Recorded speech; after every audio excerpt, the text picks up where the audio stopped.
10,000 cubic मीटरचा गाळ काढूनही, तलाव साफ करूनही महानगरपालिकेच्या हलगर्जीपणामुळे हा गाळ पुन्हा पाण्यात।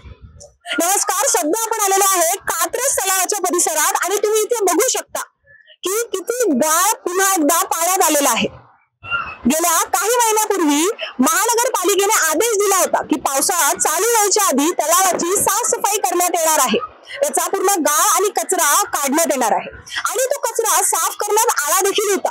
पण महानगरपालिकेचा हलगर्जीपणा जो सध्या चव्हाट्यावर आलेला आहे की तो गाळ काढून त्यांनी इथेच आपण पाहू शकतो की माग या साईडला त्यांनी तो गाळ कोपऱ्यात आणून ठेवला होता फक्त।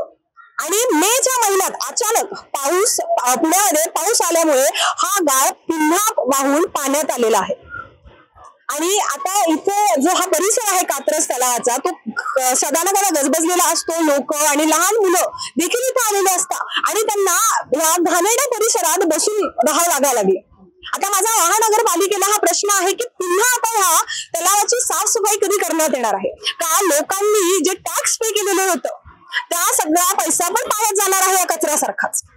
आता या तलावाच्या साफसफाईचा आपण पुन्हा बघूच की काय होणार आहे आणि काय नाही, आणि तुम्हाला काय वाटतं ते देखील आम्हाला कमेंट मध्ये सांगा। तोपर्यंत मी मृदुला नारे, न्यूज डॉट्स पुणे।